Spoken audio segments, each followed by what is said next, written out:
BSP supremo Mayawati आज बस्ती में जनसभा को संबोधित करेंगी। बस्ती के राजकीय इंटर कॉलेज मैदान में मायावती जनसभा को संबोधित करेंगी।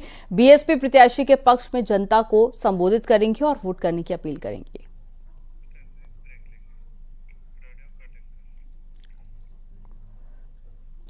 पांचवें चरण में अमेठी और रायबरेली का रण और भीषण होता जा रहा है, क्योंकि एक तरफ बीजेपी के चाणक्य अमित शाह रिकॉर्ड कायम करने के लिए रणनीति बना रहे हैं, तो वहीं दूसरी तरफ दो लड़कों की जोड़ी की सियासी केमिस्ट्री अब रायबरेली और अमेठी में भी दिख रही है।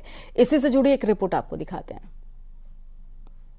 श्री राम, कांग्रेस पार्टी इंडिया परिवारवादी गठबंधन है कि हर बात झूठी निकली कि नहीं निकली, इनके वादे झूठे थे कि नहीं थे। साल का 8,500 रुपए खटाखट महीने का अंदर। रायबरेली की जनता भी खटाखट भेजेगी घर। उत्तर प्रदेश की सबसे हॉट सीट अमेठी और रायबरेली, जहां गांधी परिवार की प्रतिष्ठा दांव पर लगी है। राहुल गांधी के लिए साख का सवाल है और बीजेपी के लिए रिकॉर्ड कायम करने की चुनौती है। इसी रणनीति के साथ बीजेपी के चाणक्य एक तीर से दो निशाना लगा रहे हैं। तो पीएम मोदी कह रहे हैं, शहजादे अमेठी से गए, रायबरेली से भी जाएंगे, खटाखट। अरे कोई इनके दिमाग को भी जरा बता दो कि अब रायबरेली की जनता भी खटाखट भेजेगी घर। अमेठी से गए, रायबरेली से भी जाएंगे।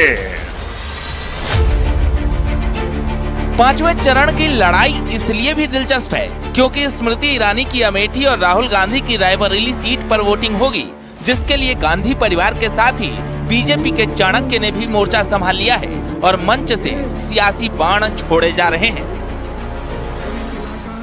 अब हम लोग कहते हैं 400 पार, मगर ये 2 सीट ऐसी है ना, ये 2 सीट पर कमल खिला दो तो 400 पार यहां से ही हो जाएगा और कहीं जाने की जरूरत नहीं है।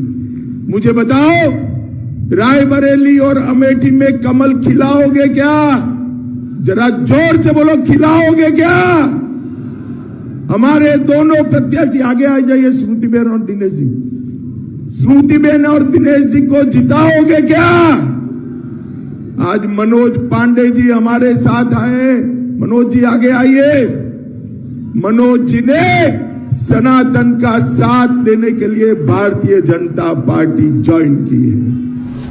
अमेठी का रण छोड़ने के बाद राहुल गांधी रायबरेली पहुंच गए, लेकिन उनको अपनी जीत से ज्यादा स्मृति ईरानी को हराने की फिक्र है। तभी तो राहुल गांधी अखिलेश यादव के साथ अमेठी में रैली करने पहुंचे और निशाने पर बीजेपी को लिया, लेकिन स्मृति ईरानी ने भी करारा पलटवार किया। मनोज भैया ने सनातनियों के कि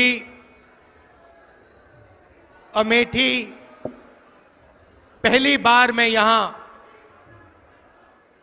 42 साल पहले आया था, जब मैं 12 साल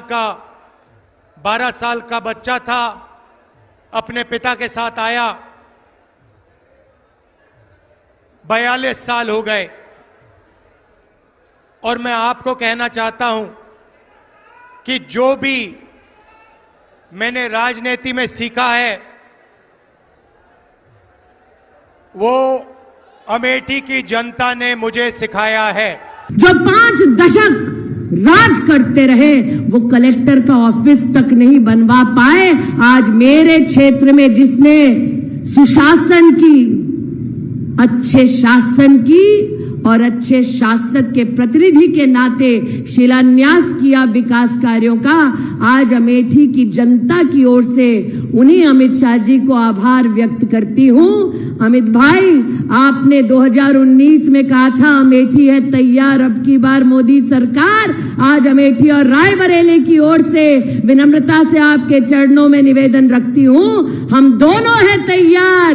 अब की बार फिर एक बार मोदी सरकार।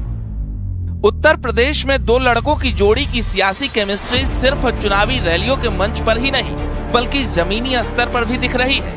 अखिलेश यादव ने चुनावी तपिश के साथ ही अपने कार्यकर्ताओं को हिदायत दी थी कि उत्तर प्रदेश में जिन लोकसभा सीटों पर कांग्रेस चुनाव लड़ रही है, वहां वो ये मानकर पूरी ताकत लगाएं कि सपा का उम्मीदवार ही चुनावी मैदान में है। उनकी ये हिदायत गांधी परिवार के गढ़ माने जाने वाले रायबरेली और अमेठी में जमीनी स्तर पर नजर आ रही है। खैर, एक तरफ दो लड़के रायबरेली और अमेठी जीतने के लिए पूरी ताकत झोंक चुके हैं, तो दूसरी तरफ अमित शाह ने रायबरेली में सपा विधायक मनोज पांडे को बीजेपी में शामिल कर इंडिया गठबंधन के मनोबल पर करारा प्रहार किया है। Bureau report, news 18। जय जय श्री राम।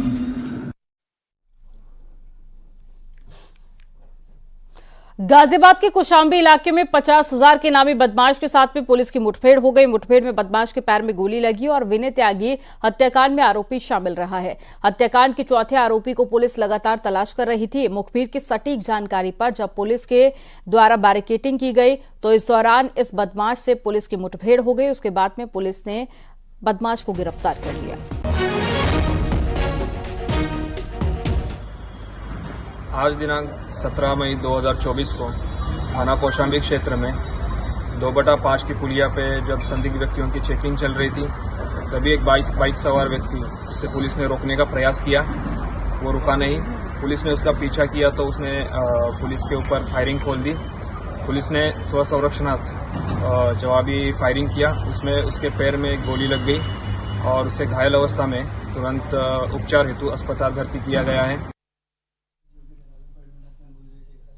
झांसी में 3 दिन पहले गल्ला व्यापारी के मुनीम से लूटकांड से पुलिस में हड़कंप मच गया था, जिसके बाद में एक बड़ा खुलासा किया गया। लूटकांड की घटना में शामिल 3 लुटेरों से पुलिस की मुठभेड़ हो गई और लुटेरों के कब्जे से 25,20,000 रुपए की नकदी भी बरामद की गई। पकड़े गए 3 लुटेरों में से 2 लुटेरे के पैर में गोली लगी है। एक अन्य ने पुलिस के सामने सरेंडर कर दिया है और बताया जा रहा है कि लूटकांड की घटना का सूत्रधार गल्ला व्यापारी के यहां काम करने वाला ही था। लूटे गए 28 लाख रुपए में से 25 लाख रुपए बरामद हो गए हैं।